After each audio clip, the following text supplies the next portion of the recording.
All right, hello and welcome everyone to another episode of All Things Real Estate. And as always, I am your host. My name, Kyle Seyboth, and I'm with Keller Williams Realty. I am serving Rhode Island and Massachusetts in commercial and residential real estate.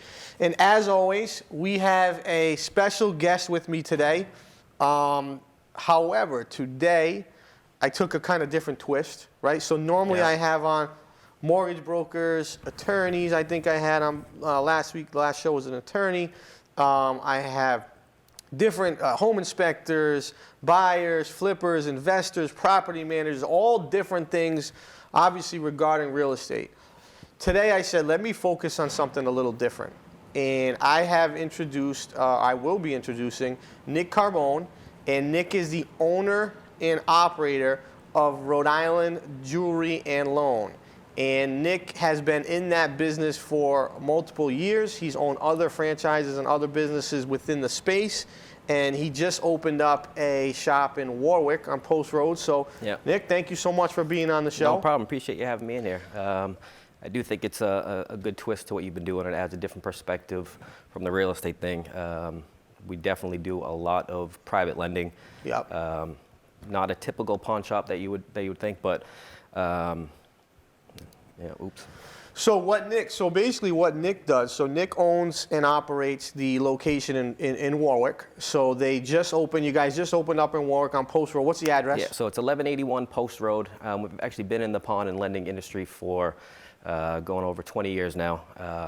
Wanted to do a little bit more of a twist to the traditional pawn. And make it a little bit higher end, knowing that people can come when they get jammed up, get as much money as they need for their assets they have. Yeah.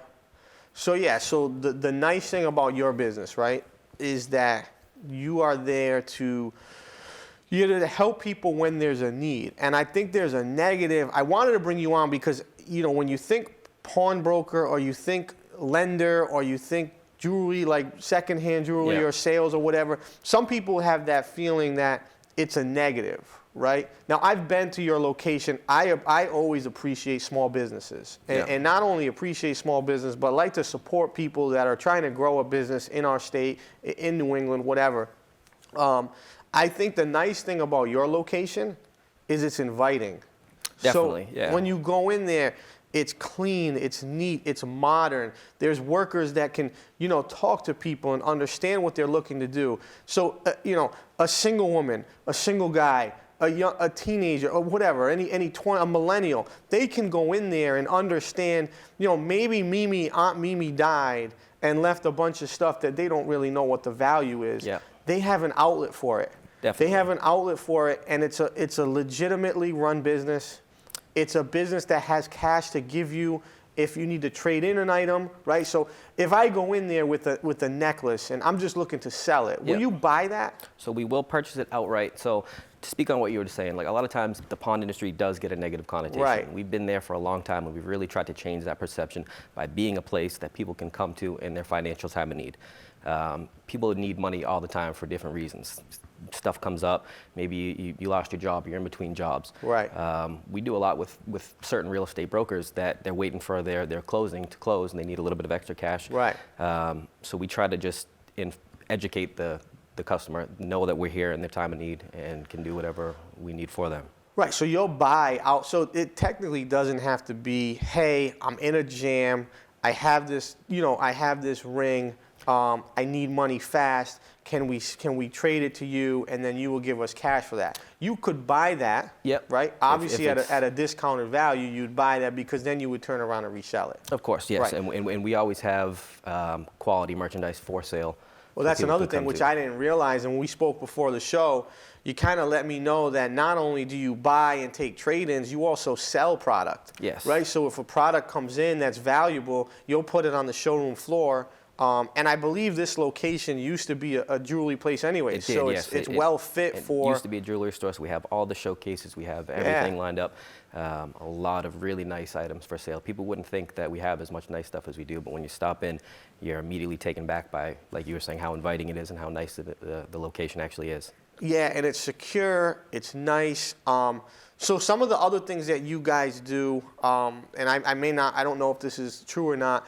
So would you take, if I had a car and I needed to trade the car in. The car has substantial value. Yeah. Right. I'm struggling. Would you take the title loan? I think that's what it's called. So there are places that do title loans. That's actually illegal right now in Massachusetts and Rhode Island. Oh, so you do not do. So okay. we don't do title loans per se, but we do loans on vehicles. So if the customer owns their vehicle outright, free and clear, they don't have a lien on the vehicle, we will give a loan on the vehicle, but we actually have to take possession of the vehicle. We store it with us in our on-site facility, and you can get up to half of the Blue Book value of what your car is actually worth if you need it in a jam. So that's good. Again, not many. And the nice thing is too, I can have it stored with you. I can have it safe, and then I can use it as collateral. So then I can, in a time of need, I can go there. That's the thing. A lot of our customers don't really understand or know that the things that they have are actually assets that they can use in a time of need.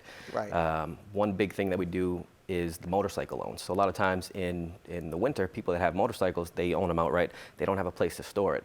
So with us, they can store it in our facility. That's right on location. Yep. They can get storage for their bike, and they can get the extra cash that they need for the winter, whether it's for Christmas, whether it's for whatever they need it for until tax season. That's actually smart. So they store the vehicle, Yep. right? Give it to you, and you give them cash for it for that time period, and then they just come back and get it. Exactly. When the spring comes again. So instead of paying for storage, they basically get it. You know what I mean? So it's a good deal for them. Yeah, they kill two birds with one stone. Right. No, I think that's smart. So what's the most common? I have to ask this. What's the most common thing that people bring in to trade and or sell? So I would say it's 80 to 90% jewelry. Yeah, and that's hence the name, right? Yeah. It's gold, silver, diamond stuff, gold coins, bullion, high-end Rolex watches, GIA certified diamond goods is the majority of it. And then the next biggest thing for us is newer electronics, right? So electronics lose their value so quickly, and people turn it over so quickly. So a lot of times they want a new MacBook. They'll come in, they'll sell their old one, or they'll get a loan on their old one, then they'll purchase a new one. So whether it's computers, iPads, Apple products, anything like that, we definitely do take. So let's just say I come in, I trade a MacBook in. Yeah. Now you'll put it on the showroom. But if it doesn't sell on the showroom, what will you do with it? So we don't usually have that problem, in all honesty. We turn over inventory so quickly just because of our prices are so cheap, right? So what we do is we go on eBay, kind of see what they're selling for on eBay, get an idea, and sell it for about half of that. It's even less than eBay. Yeah, for sure. So that's great. So that's a good deal. If I'm looking to buy something, it's probably not a bad idea to go there, get something secondhand that could actually. Yeah, a lot of people don't think to do that, again, because of the negative connotation that comes with the pawn and the secondhand industry. But we do offer a full 7-day warranty on our products. We test everything to make sure everything's working in perfect working condition. So good. And then you guys being in Warwick, right? So how do you advertise your new location? How long has it been open? We've been there since December 1st. So you just opened December 1st? Just opened up, yeah. So is it going better than, worse than, equal to what you thought? A little bit better than expected, to be honest with you. So the type of business we're in definitely takes some time to get going and for people to know that we're there. The fact that it was an existing jewelry store before and that it is on the busy Post Road street has been definitely good for business for us so far. Yeah. Are you guys all set up like signage, all that stuff up and running? So if I drive down Post Road, am I going to see it? Yeah, if you drive by, you'll see it. We're all lit up. We have a nice backlit awning that's up there now. We have the Cash for Gold signs on the outside of the building. Nice. So definitely all set up and running. Nice. So obviously the tie into real estate. So what I was thinking, like a way to tie this in, and you may know this, but there's a lot of lenders out there that do loans on investment properties. Yep. Not banks, not mortgage companies, but individuals or small organizations that lend what we call private financing. Yep. Can you, in your business, can you offer that product? Can someone come into you and say, hey, Nick, I want to buy this house. It's worth $100,000. Yep. I'm getting it for $50,000. Will you folks lend me the $50,000? So we will. So the thing about our loans they are usually strictly collateral based, right? So if somebody needs the $50,000, they have to come up with the collateral for us to be able to lend them the money that they need. And again, that goes back to people having assets that they don't really are aware are worth as much as they are, like whether it's old jewelry, whether it's diamonds that they have. Could they collateralize the house? If they own the house free and clear? If they own the house free and clear, absolutely. Or if they're buying the house with no mortgage, would you go in as a first mortgage lien holder? Yes, for sure. So you would. So that's another thing people don't know. So a lot of people look for these private financing and try to find all these different lenders. They could go to their local, jewelry and secondhand and pawn shop and get the same thing with you guys. Most pawn shops don't offer that. Right. But with our ties to some real estate people that we know, we definitely do offer that. So that's good. That's a good little outlet for that. So my thought on your business has always been, when the economy is slow and when the economy is hurting, you guys do well. So I see that business as a counter-cyclical operation. Right? Being in the business, for how long have you been in this business? So I've been in this business for about 15 years now. So you've seen the ups, you've seen the downs. Definitely. You rode through the downturn, back up to the ceiling here. So when the economy is poor, when it's down, people need money, right? Right. So that's when they turn to us. They come to us in their time of financial need, and we're there to help in whatever way we can. Whether they need $10 to $20 for gas, or whether they need $10,000 to $15,000 for whatever they need it for. Right.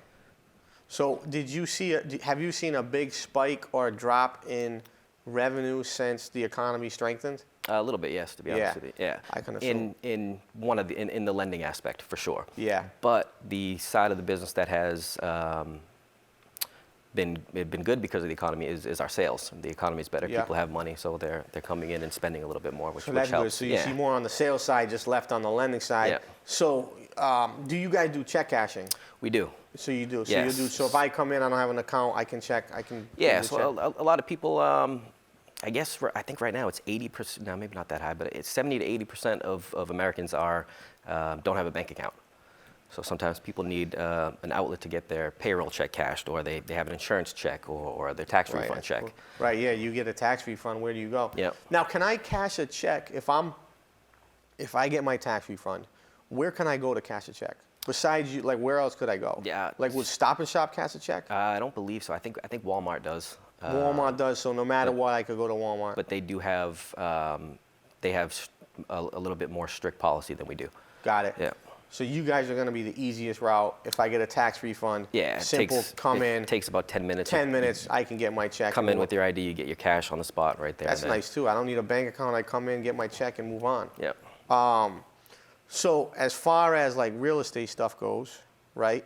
And as far as you go, do you own any property? Have you bought any? Have you ever owned property? I have not personally. Nice. So you're still kind of getting into that too. Yeah. So you'll be working towards kind of owning something, probably building a future down the road, right? Definitely the plan. Where do you live now? I live in Stoughton currently. Stoughton, Mass. Oh, up 95. Yep. Up near Canton. Yeah, right. Yep. That's where I grew up, and I still live there currently. Nice. Do you have any mass operations? We do not. We used to have a mass operation. We had this is actually how I started out. We just opened up just strictly buying and selling gold. It was a cash for gold store, and there was one in Canton and one in Randolph, Mass. But they're not open anymore? They are open. I sold them to a friend of mine, and he currently operates them. Oh, good. Yep.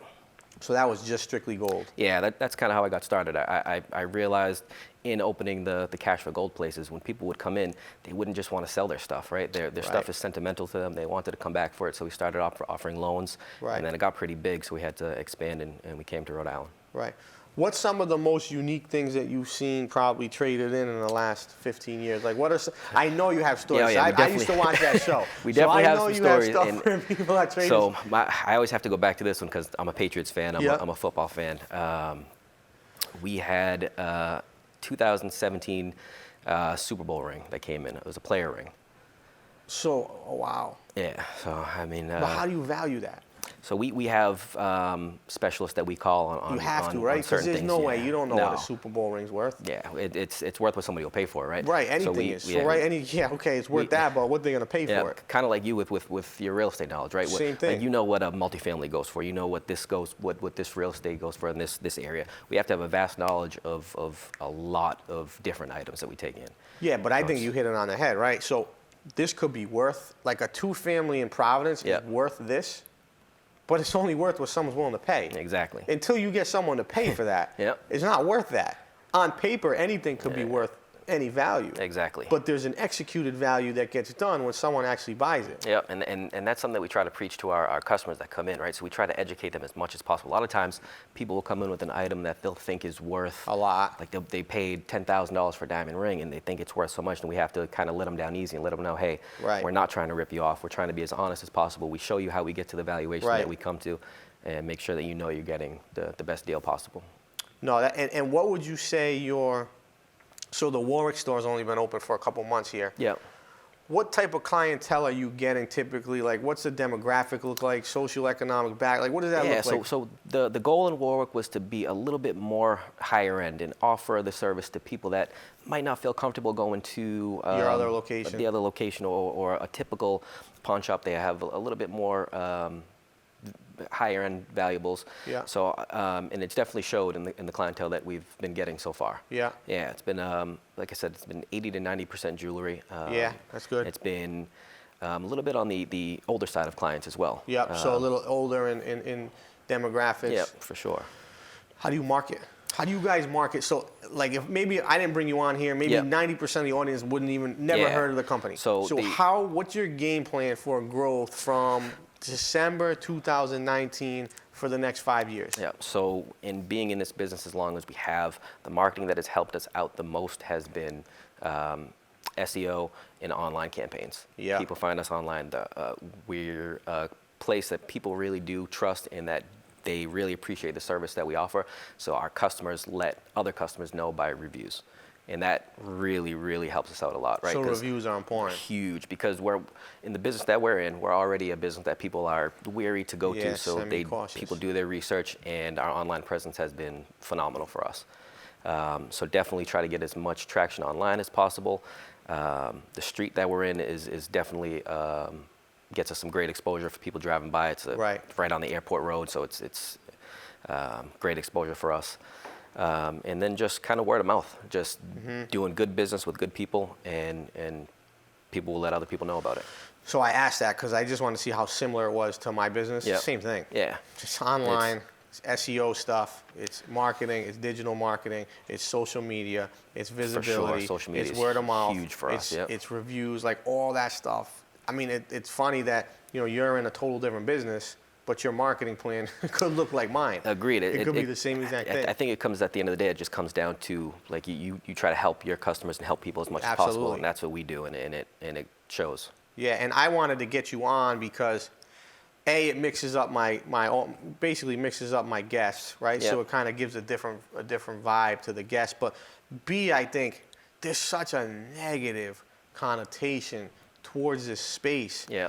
And I don't think it has to look like that. No, I don't think it does. I think it's similar to, right now you have medicinal marijuana, you have recreational marijuana, you have all these different things in that space too. And a lot of folks look at it negatively. At the end of the day, they're selling a product. Whether you believe in it, you buy it, or you don't, that's entirely up to you. Yep. But that doesn't mean it's inherently bad. Of course. And that doesn't mean what you guys are doing. Without you, some of these folks can't get by. Can't pay their rent, can't put the gas in the tank, can't feed their kids. So, I mean, at the end of the day, there's give and take with anything. But I would say that, at the end of the day, I think it's, it's helpful. And the way you do it, I like the way you run your business. I mean, I went in there to meet you a few times just on some marketing and advertising stuff. And you didn't know this, but I just observed how you handled your clients. It was top notch. I definitely appreciate that. You had 3 different clients when I was there one time. All 3 different age groups, races, and demographics. Everything was totally different. And you treated each one like they were the most important client in your store. Because they are. Right, and that's important. You have to do that. Yeah, for sure. And a lot of these other, unfortunately, a lot of these other brokers in your space, they don't care. Yeah. You come in, they don't care, you're going to get out and whatever. So it's good to see somebody that cares. You're younger, you're looking to grow your business. I like all that. What's your so I'm going to spin this for a minute. Yeah. What is your outlook for, in your opinion, based on what the last year and a half, 2 years look like, the economy going forward? Do you feel like we're seeing a slowdown? Do you feel like people are spending more money, less money? What does it look like? So with us, people are spending more money. And I think it has to do with the economy, and I also think it has to do with just how we've gotten ourselves out there as well. The more people that know about us, the more people are going to spend money with us. Right. One thing that I've noticed is our average loan has went up. So the amount of clients that we deal with on a daily basis has dropped, but people are getting larger loans. So the loan, the per person loan has went up, Yep. but the per person has went down. Yes. Which has increased revenue across the board. Yep. So that's a good thing. So that means that you're servicing your client better, right? Exactly, yep. You just have less clients because of the economy or for whatever reason, but you seem to be gaining market share because you feel like you guys are busier than exactly. what it's been in the past. And I think this second location will really prove the concept, right? For sure. It'll prove the concept and really position you nicely if we do have any slowdown. Because think about the people that live in Warwick, Cranston, West Warwick, East Greenwich. Like, they need to go somewhere that's local to them. Yep. They need to go somewhere that's safe. They need to go somewhere they can park. Like, all those different things. Yeah. You're not going to find in these city locations of the same business. Even all the way up to Newport and Narragansett, we get a lot of customers that come down all the way from there to see us in our Warwick location, and just knowing how we have a private room for people if they don't want to be seen in the public in the new location. It just makes people feel a lot more comfortable, and that's huge for us. Right. So what's your long term? What are your goals? So your goals for the store this year, to kind of operate in the same capacity that your other location does? Like, what's your goals and long term goals for the business? The goals for this store are the same as they've been all along. Is to be able to help our customers and get money lent out in as much loans as possible. And I think that we can have a lot more sales from this location just because of the amount of really high-end and nice inventory that we have.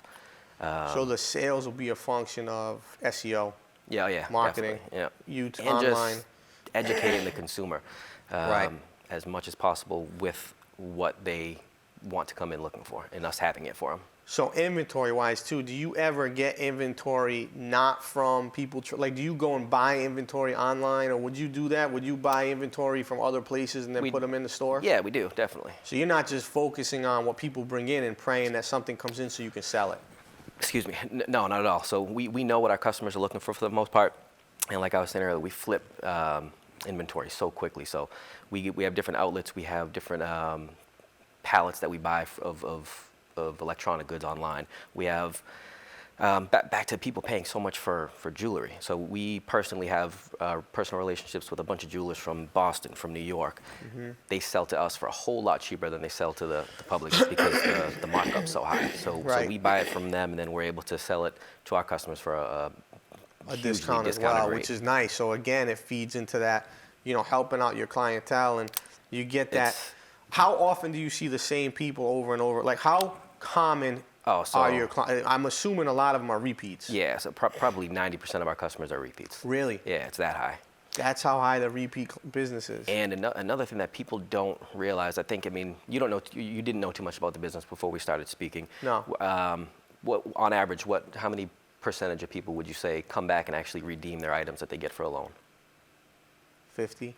So it's 89% of people come back. Yes. I'm surprised by that. Yeah, definitely. I think 50, I was being generous. Yeah, and 90% and that's great for us, right? So we don't make as much money selling the people's products. We make more when they come back and turn them into repeat customers, just because that's what we want. We want to build personal relationships with our customers so they know, hey, my ring is safe here. My Rolex is safe here. It's there. You come back, you're going to get it. It's in the same condition as it was when they left it, which is good.